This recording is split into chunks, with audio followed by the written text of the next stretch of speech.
আল্লাহকে পেতে হলে অবশ্যই তার নবী মুহাম্মদ সাল্লাল্লাহু আলাইহি সাল্লামের আদর্শগুলো জীবনের প্রতিটা ক্ষেত্রে বাস্তবায়ন করতে হবে। চলাফেরা, ওঠা বসা, খাওয়া দাওয়া, ইস্তেঞ্জা করা, মুআমালাত, ব্যবসা বাণিজ্য, অর্থনীতি, সমাজ, রাষ্ট্র, সব ক্ষেত্রে আপনাকে মুহাম্মদ সাল্লাল্লাহু আলাইহি সাল্লামের তরিকা, আদর্শটাকে ফলো করতে হবে। তাহলে আপনি আল্লাহকে পাবেন ইনশাআল্লাহ। যে ব্যক্তি আল্লাহকে পেয়েছে সে দুনিয়াও পেয়েছে, আখিরাতও পেয়েছে। যে আল্লাহকে পায় নাই, দুনিয়াও বরবাদ, আখিরাতও বরবাদ। এক নাম্বার তাহলে কি কাজ?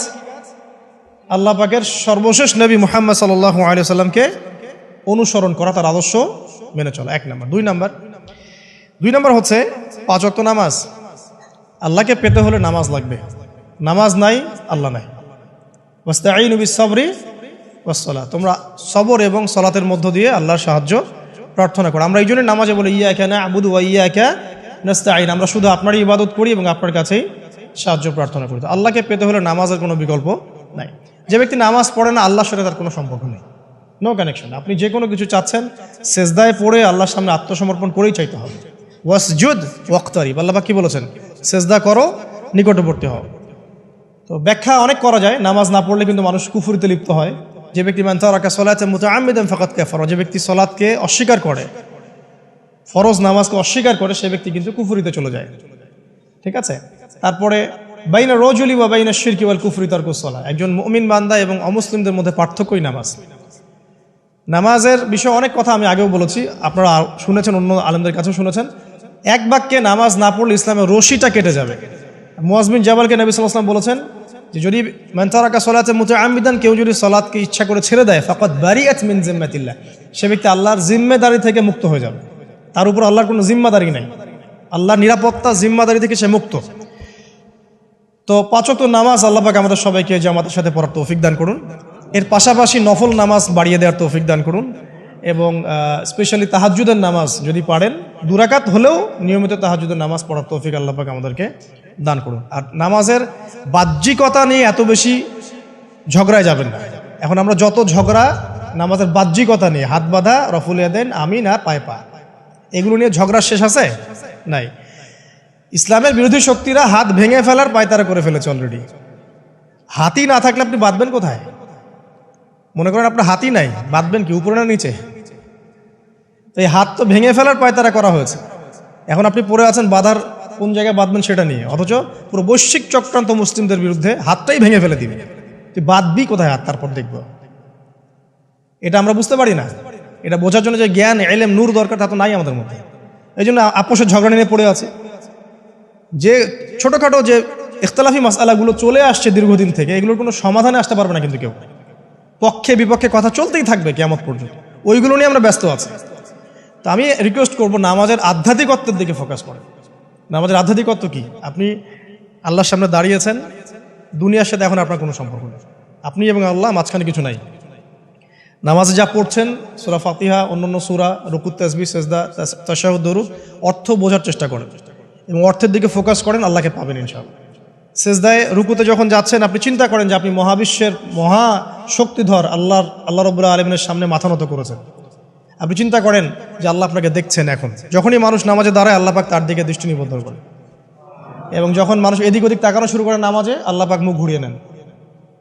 হ্যাঁ, নামাজে ওই যে আমরা যে ডিজিটাল নামাজ পড়ি না, এখন ডিজিটাল মানে 4 রাকাত নামাজ 4 মিনিটে শেষ। এক রুকু করলে সেজদা পাওয়া যায় না, সেজদার তাসবিহ পড়লে আবার এদিকে দেখা যায় যে দ্বিতীয় সেজদায় চলে গেছে অলরেডি ওঠার আগেই। অনেক ক্ষেত্রে ইমাম সাহেবরাও খুব দ্রুত নামাজ পড়ান, অনেক দ্রুত পড়ান। এত দ্রুত নামাজ পড়াবেন কেন? নামাজ জামাতে পড়লে সংক্ষিপ্ত করতে বলা হয়েছে, কিন্তু এত দ্রুত তো পড়তে বলা হয়নি। এখনও দেখবেন মক্কা মদিনায় গিয়ে নামাজ দেখবেন, মাশাআল্লাহ, নামাজটা তাদের মাশাআল্লাহ, এটার প্রশংসা না করলে হকাদা হবে। নামাজটা অসাধারণ, ধীর স্থিরভাবে। ফজরের নামাজ 20 মিনিট, 15 মিনিট, 20 মিনিট পড়াচ্ছে নামাজ, রিল্যাক্স। নামাজে দাঁড়ালে চমৎকার তেলাওয়াত হচ্ছে, আপনি ভুলে যাচ্ছেন নিজেকে। তেলাওয়াত হবে চমৎকার, এবং সবচেয়ে ভালো যিনি তেলাওয়াত করতে পারেন তাকে নামাজে দিতে হবে। রিল্যাক্সে নামাজ পড়বে। ক্ষেত্র বিশেষে আপনি শর্ট করতে পারেন, কিন্তু সবসময় কেন আমরা 4 রাকাত নামাজ 3 মিনিটে শেষ করে দিব? আবার নামাজের পর দোয়াটা হবে লম্বা, অথচ নামাজটাই ছিল দোয়া, নামাজটাই কিন্তু দোয়া। এখন সেজদায় আমরা যদি কান্নাকাটি করতে না শিখি, আল্লাহর সামনে আমি মাথা নত করেছি, এখানে নিজের মনের যত আবেগ, আকুতি, দোয়া, এগুলো আল্লাহর সামনে ঢেলে না দিতে পারি, এই দোয়া কালাম না শিখি তাহলে তো নামাজের আধ্যাত্মিকত্ব অর্জন হলো না। সাহাবীরা কেমন করে নামাজ পড়তেন যে নামাজ পড়ার পরেও তাদের গা থেকে তীর বের করা যায়? কিভাবে তারা নামাজ পড়তেন? তাহলে নবী সাল্লাল্লাহু আলাইহি ওয়াসাল্লাম কিভাবে নামাজ পড়তেন যে নামাজ পড়ার ফলে তার পা মোবারক ফুলে যাইত? এক রাকাতে তিনি 4 পারা কোরআন তেলাওয়াত করতে পারলেন কিভাবে? তো তাদের নামাজ আর আমাদের নামাজ, আল্লাহ রাব্বুল আলামিন তার রাসূলের মাধ্যমে একটা হাদিসে জানিয়েছেন যে এমনও অনেক নামাজি আছে, নাউযুবিল্লাহ, আল্লাহ পাক আমাদেরকে তাদের অন্তর্ভুক্ত না করুন, যে নামাজ পড়ার পরে আল্লাহ রাব্বুল আলামিন এই নামাজটাকে ওই নামাজের মুখের উপর নিক্ষেপ করে দেয়, তোমার নামাজের আমার কোনো দরকার নেই। আল্লাহ পাক আমাদেরকে হেফাজত করুন। ধীর স্থিরভাবে পড়েন, রিল্যাক্সে, তারা হওয়ার কিচ্ছু নাই। ওমা খালাকতুল জিন্না ওয়াল ইনসা ইল্লা লিয়াবুদুন, শুধুমাত্র আল্লাহর ইবাদত করার জন্যই তো পৃথিবীতে এসেছি। হোক না দোকানটা 5টা মিনিট পরে খুললে কি হবে? হ্যাঁ, জমিতে যান, জমিতে আধা ঘন্টা পরে গেলে কি হবে? যে আল্লাহ পাক আপনাকে বাঁচিয়ে রাখতে পারেন, সে আল্লাহ পাক আল্লাহর পথে সময় দিলে আপনাকে অফুরন্ত রিজিকও তো দিতে পারেন না? আপনি আল্লাহর হয়ে যান, বাকি সব আল্লাহ আপনার দায়িত্ব নিয়ে নেবেন ইনশাআল্লাহ। আপনি নিজে আল্লাহর হয়ে যান, আপনার সব কিছু দায়িত্ব কে নিয়ে নেবে? আল্লাহ নিয়ে নেবে। আল্লাহ পাক আমাদেরকে ধীর স্থিরভাবে আধ্যাত্মিকত্ব অর্জন করে নামাজ পড়ার তৌফিক দান করুন, আমিন। তো দেখুন, আল্লাহকে পাওয়ার সবচেয়ে সেরা মাধ্যম কি? নামাজ। তার আগে বলেছি নবী সাল্লাল্লাহু আলাইহি ওয়াসাল্লামের অনুসরণ। আল্লাহকে পাওয়ার তৃতীয় একটা মাধ্যম বলে দিই আমি, সওম বা রোজা রাখা। অল্প সময় ঘুরিয়ে নিচ্ছি, সওম বা রোজা রাখা। রোজা কেন আল্লাহকে পাওয়ার মাধ্যম জানেন? কারণ রোজা রাখা অবস্থায় আমরা কিন্তু গোপনে পানাহার করি না, করি? আমরা রোজা রেখেছি, গোপনে কিন্তু পানি খেতে পারি, কেউ দেখবে না। গোসল করছেন, আপনি পানি খেতে পারেন, কেউ দেখবে না। লুকিয়ে লুকিয়ে আপনি কিন্তু খাবার খেতে পারেন, কেউ দেখবে না, বাসায় কেউ নাই দেখার, কিন্তু আপনি খান না। আপনি সবর করেন, সহ্য করেন, একদম সূর্যাস্তের সময় গিয়ে আপনি ইফতার করেন। এই যে কাজটা আপনি কেন করেন? কারণ আপনি ফিল করেন যে আল্লাহ আপনাকে দেখছেন। কেউ আপনাকে দেখুক না দেখুক, আল্লাহ আপনাকে দেখছেন। এটাই হচ্ছে ইহসান, এটাই হচ্ছে আল্লাহ পাকের মারিফতকে উপলব্ধি করা। আল্লাহ রাসূল সাল্লাল্লাহু আলাইহি ওয়াসাল্লাম বলেছেন, ইহসান হচ্ছে আন তা'বুদাল্লাহা কাআন্নাকা তারা, তুমি এমনভাবে আল্লাহর ইবাদত করবে যেন তুমি আল্লাহকে দেখছো। ওয়া ইল্লাম তাকুন তারাহু ফাইন্নাহু ইয়ারাক, তুমি আল্লাহকে দেখতে না পারলেও বিশ্বাস করবে আল্লাহ তোমাকে দেখছেন। এটা রোজা রাখলে উপলব্ধি হয় না যে আল্লাহ আমাকে দেখছেন? এটা হচ্ছে আল্লাহকে পাওয়ার মাধ্যম। এই জন্য রমাজানের রোজা অবশ্যই রাখবো ইনশাআল্লাহ। পাশাপাশি এই যে সোমবার, বৃহস্পতিবার বা এই যে মাসের 3 দিন আইয়ামে বীজের সওম আছে, 13, 14, 15, আরাফার সওম, আশুরার সওম বা নফল সওম, এগুলো রাখার অভ্যাস করলে আল্লাহকে পাওয়া যাবে ইনশাআল্লাহ তাআলা। আল্লাহ পাক আমাদেরকে বেশি বেশি সওম রাখার তৌফিক দান করুন। এবং আমাকে, আপনাদের সবাইকে বিগত জীবনে আমরা যারা বিভিন্ন সময় সওম রাখি নাই বা রাখতে পারি নাই বা বিভিন্ন সালাত পড়তে পারি নাই, এগুলোকে হিসেব করে আদায় করার তৌফিক আল্লাহ পাক দান করুন, আমিন। 4 নম্বর একটা মাধ্যম বলে দিই আল্লাহকে পাওয়ার, সেটা হলো তিলাওয়াতে কোরআন। কোরআন তেলাওয়াত যে যত বেশি করবে, অর্থ উপলব্ধি করে পড়বে, সে আল্লাহ পাককে চাক্ষুষ পাবে ইনশাআল্লাহ। মানে আল্লাহ রাব্বুল আলামিন একটা চিঠি দিয়েছেন, মনে করেন আপনাকে, আপনার একজন, কথার কথা এক্সাম্পল দিচ্ছি, যে আপনার কোনো একজন বন্ধু আছে অনেক দূরের কোনো দেশে, তা আপনি তাকে দেখেনও নাই, আপনি তাকে চিনেনও, মানে আপনি তার চেহারা দেখেন নাই, তাকে চিনেন না, তার সাথে যোগাযোগের মাধ্যম হচ্ছে আপনার চিঠি বা মেসেজ, ঠিক আছে? এখন সে আপনাকে কিছু মেসেজ পাঠালো, এই মেসেজের মধ্যে সে কিছু ইনস্ট্রাকশন দিয়েছে যে এইগুলো করতে হবে, এগুলো করতে হবে, বা আপনার প্রতি ভালোবাসার ইজহার করছে। মানে এই মেসেজটা যদি আপনি পড়তে পারেন, তাহলে আপনি আপনার বন্ধুর সাথে একটা কানেকশন তৈরি করলেন না? বুঝতে পারছি না? আচ্ছা, এখন সমস্যা হচ্ছে কি, আমরা ওই মেসেজটা পড়তেই পারি না। আমরা তো কোরআনটা পড়তেই জানি না, তাহলে মেসেজটা পাবো কিভাবে? আর যারা পড়তে জানি সেই ভাষাটা বুঝি না। এখন ওই বন্ধু মনে করেন চিঠি লিখেছে বাংলা ভাষায়, আর আপনি বাংলা পড়তে জানেন না, তাহলে কি পারবেন উপলব্ধি করতে তার মনের ভাব, সেই বন্ধুর আবেগ, ভালোবাসা, প্রেম আপনি কি উপলব্ধি করতে পারবেন? লিখেছে সে উর্দু দিয়ে বা ইংরেজিতে, আপনি ইংরেজি বোঝেন না, ইংরেজি লিখতে পারেন না, তাহলে কি আপনি তার চিঠি বুঝতে পারবেন? এখন আমরা যেহেতু আরবি বুঝি না, এই কারণে কোরআনের মধ্যে কি বলেছেন আল্লাহ রাব্বুল আলামিন আমরা উপলব্ধি করতে পারছি। আমি কি বুঝাতে পারছি? তো কোরআন শুধুমাত্র তিলাওয়াত করা যথেষ্ট নয়। তিলাওয়াত করলে আপনি প্রত্যেক হরফে 10 নেকি পাবেন, কোনো সমস্যা নাই, কিন্তু ওই মেসেজটাকে উপলব্ধি করতে হলে আপনার অর্থটা জানতে হবে। অর্থ জানলে পরে আপনি দেখবেন আল্লাহকে আপনি চাক্ষুষ সামনে পাচ্ছেন ইনশাআল্লাহ তাআলা। আপনি হতাশ হয়েছেন, হতাশা দূর করার জন্য সূরা আছে কোরআন। বিপদে পড়েছেন, বিপদ দূর করার সূরা আছে কোরআন। আপনার রিজিকের সমস্যা কাটানোর সূরা কোরআনে আছে। কোনো হাজতের প্রয়োজন, সূরা ইয়াসিন, হাজতের সূরা চলে আসে। অসুস্থ হয়েছেন, শেফার সূরা কোরআনে আছে। বা কাউকে জিন টোনা করা হয়েছে, বান টোনা করা হয়েছে, ওর শেফাও কোরআনে আছে। এমন কোনো বিষয় নাই যেটা আল্লাহ রাব্বুল আলামিন কোরআনের মধ্যে নাজিল করেন নাই। ব্যবসা করতে চান, কোরআন কথা বলবে। ঠিক আছে, আপনি সামাজিক বিষয়ে ডিল করতে চান, সূরা হুজুরাত কথা বলবে। আপনি ইতিহাস ভালোবাসেন, কোরআনে ইতিহাস দিয়ে ভর্তি করা আছে। আপনি কাব্য ভালোবাসেন, কবিতা পড়তে ভালোবাসেন, কোরআনের মধ্যে কবিতা দিয়েও ভর্তি আছে। আর রহমান আল্লামাল কোরআন খালাকাল ইনসান, এখানে ছন্দ আছে না? প্রত্যেকটা ছন্দ, ওয়ান নাজমি ইযা হাওয়া মা আদাল্লা সাহিবুকুম ওয়া মা গাওয়া ওয়া মা ইয়ানতিকু আনিল হাওয়া, ছন্দ আছে না? আপনি উপন্যাস ভালোবাসেন, কোরআনে অনেক উপন্যাস আছে। যা চান তাই পাবেন কোরআনে। এক কথায় আপনি আল্লাহকে পাবেন কোরআনের মধ্য দিয়ে। কোরআনের সাথে যার সম্পর্ক যত বেশি, আল্লাহর মারেফত সে তত বেশি পাবে ইনশাআল্লাহু আজ্জা ওয়া জাল। 4টা বলেছি না? 5 নাম্বার হচ্ছে হজ ওমরা করা। হজ ওমরা আল্লাহ পাক আমাদের সবাইকে বেশি বেশি করার তৌফিক দেখ। হজ এবং ওমরা এমন কিছু কাজ আছে যে কাজগুলো সরাসরি আপনার সাথে আল্লাহ পাকে কানেকশন করা হবে। আরাফার মাঠে যাবেন, ওই মাঠে কি কিয়ামত হবে না? আল্লাহকে চিনতে পারবেন এখানেই। তারপরে যে সাই করেন না, সাফা মারওয়া সাই করে, ওখানে গেলে আপনি বুঝতে পারবেন যে কিভাবে ইসমাইল আলাইহিস সালামকে পানি দেওয়ার জন্য তার মা হাজরা এখানে দৌড়াদৌড়ি করেছে। বাইতুল্লাহ দেখবেন, আপনি চিনবেন যে আল্লাহর তাওহীদ কি জিনিস। চোখে দেখার সাথে সাথে আপনার ভিতরে এমন একটা ফিলিংস আসবে যেটা ভাষায় প্রকাশ করা যাবে না। চোখে দেখার সাথে সাথেই এমন একটা ফিলিংস আসবে, আপনাকে আমি এটা ভাষায় প্রকাশ করে বোঝাতে পারবো না। আপনি জানবেন ইব্রাহিম আলাইহিস সালাম এবং তার ছেলে ইসমাইল আলাইহিস সালাম বাপ বেটা মিলে রাজমিস্ত্রির কাজ করেছে। এটা আপনি জামজাম কূপ দেখবেন, পানি পান করবেন, আল্লাহকে চিনতে পারবেন যে এই কূপ তো অলৌকিক। এই কূপের মতো কূপ নাই পৃথিবীতে, এর পানি কখনো শেষ হয় না। এবং এই পানি খেয়ে মানুষ বেঁচে থাকতে পারে, খাবারের দরকার হবে না। দীর্ঘদিন পর্যন্ত এই পানি খেয়ে মানুষ বেঁচে থাকতে পারবে, খাবারের প্রয়োজন হয় না। তো এই পানির মধ্যে এমন কিছু উপাদান আছে যেটা মানুষের শরীরের রোগগুলোকে শেফা দিয়ে দিবে ইনশাআল্লাহ তাআলা আল্লাহর হুকুমে। তো প্রত্যেকটা কাজে রাসূল সাল্লাল্লাহু আলাইহি ওয়াসাল্লাম শহরে গেছেন মদিনায়, ওই মদিনার বাতাসটা আপনাকে বলে দিবে যেটা এটা একটা অন্যরকম শহর। ঠিক আছে, রাসূল সাল্লাল্লাহু আলাইহি ওয়াসাল্লামের রওজায় যাবেন, সামনে দাঁড়াবেন, আপনি আল্লাহকে চিনতে পারবেন। আপনি আর পৃথিবীতে থাকবেন না, অন্য জগতে চলে যাবেন। ওই যে বাকিউল গারকাত আছে, সাহাবীদের কবরস্থান জান্নাতুল বাকি, ওখানে ঢুকবেন, আপনার কাছে মনে হবে যে পৃথিবীটা আসলে কিছুই না। পৃথিবীর সবচেয়ে সেরা মানুষগুলো এই মাটির নিচে শুয়ে আছে। ওখানে আপনাকে খুবই তুচ্ছ মনে হবে তাদের সামনে।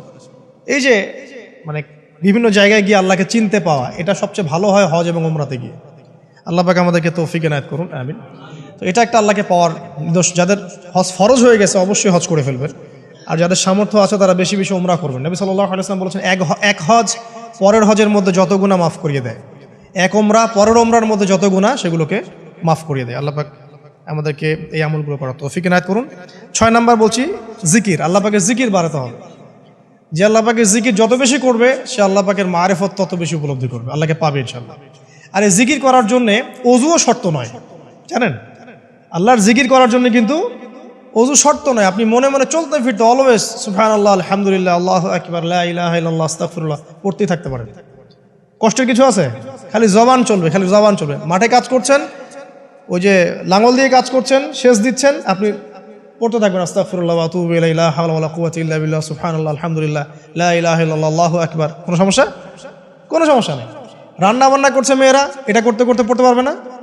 গাড়ি ড্রাইভ করছেন, ড্রাইভ করতে করতে আপনি পড়তে পারবেন লা ইলাহা ইল্লাল্লাহ ওয়াহদাহু লা শারীকা লাহু লাহুল মুলক ওয়া লাহুল হামদ ওয়া হুয়া আলা কুল্লি শাইইন কাদির। যে কোনো কাজ করতে করতেই ইল্লাল ইস্তিনজা, ইস্তিনজা বাদ দিয়ে। ইস্তিনজা কি জিনিস? প্রসাব পায়খানা। এই সময় এগুলো মুখ দিয়ে বলবেন না, দরকার নাই। আপনি এখানে এরপরে যে সময়গুলো আছে এগুলোতে আপনি জিকির বাড়াবেন। যে যত বেশি জিকির করবে তার কলব তত বেশি পরিচ্ছন্ন হবে। যার কলব যত পরিচ্ছন্ন, আল্লাহর নূর তার কলবে তত বেশি আসবে, সে আল্লাহ পাকে তত কাছে পাবে ইনশাআল্লাহু আজ্জা ওয়া জাল। 7 নাম্বার দোয়া ইস্তেগফার বাড়িয়ে দেয়া। আল্লাহর কাছে বেশি বেশি দোয়া করতে হবে। দোয়া বাড়িয়ে দেন। দোয়ার জন্য হুজুর ডাকতে হবে না, দোয়ার জন্য আমাকে ডেকে বাসায় খাওয়ানোরও দরকার নেই। আপনার দোয়ার জন্য আপনি যথেষ্ট। নামাজে দাঁড়ান, নামাজের সেজদায় দোয়া করেন। নফল নামাজ পড়েন, নফল নামাজের সেজদায় দোয়া করেন। নামাজের পরে হাত তুলে দোয়া করেন প্রয়োজনে। নামাজে সালাম ফেরানোর আগে দোয়া করেন। যে কোনো ভালো কাজ করেছেন তারপর দোয়া করেন।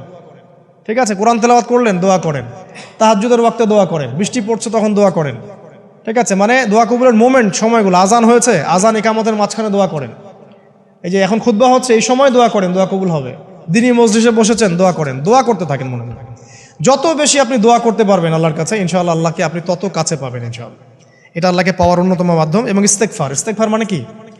তওবা করা। আস্তাগফিরুল্লাহাল্লাযী লা ইলাহা ইল্লা হুয়াল হাইয়ুল কাইয়ুম ওয়া আতুবু ইলাইহি, এটা বেশি বেশি পড়বেন। দিনে কমপক্ষে 70 বার বা 100 বার পড়ার চেষ্টা করবেন। আল্লাহ পাক তৌফিক দান করুন। কয়টা বলেছি ভাই? 7টা।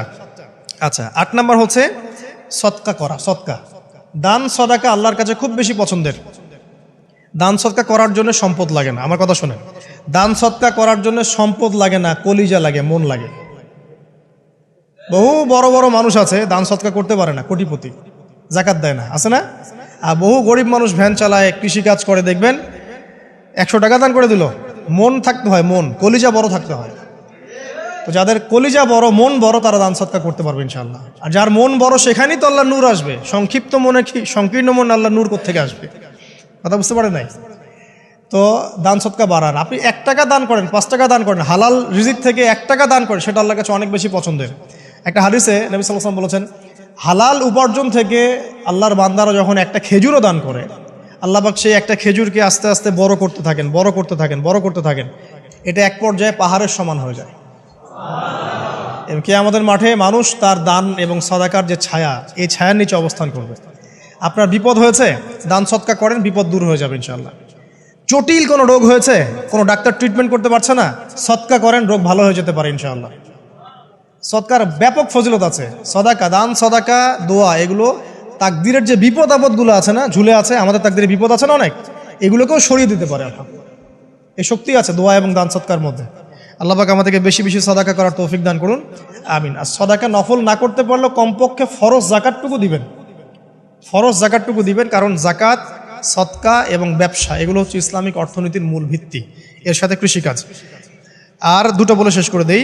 9 নম্বর হচ্ছে আমর বিল মারুফ এবং নাহি আনিল মুনকারের কাজ করা, মানে সৎ কাজের আদেশ করা, মানুষকে অসৎ কাজে নিষেধ করা। এই কাজটা যে যত বেশি করবে সে তত বড় ব্যবসায়ী। কারণ কি, আপনার দাওয়াতে, আপনার লেকচার শুনে, আপনার বই পড়ে, আপনার নসিহত শুনে যদি একটা মানুষও দিনের পথে ফিরে আসে, ওই একটা মানুষের সারা জীবনের যে নেক কাজ, এই সমস্ত নেক কাজের একটা অংশ আপনি পাবেন। আবার আপনি কাউকে অন্যায় থেকে বারণ করেছেন, আপনার দাওয়াত শুনে কেউ সিগারেট ছেড়ে দিয়েছে, মাদক ছেড়ে দিয়েছে, জেনা ছেড়ে দিয়েছে, পণ ছেড়ে দিয়েছে, বা হারাম সুদ ছেড়ে দিয়েছে, ওই মানুষটা এখন সারা জীবন যত ভালো কাজ করবে, এই পুরো ভালো কাজের একটা অংশ আপনি পাবেন ইনশাআল্লাহ।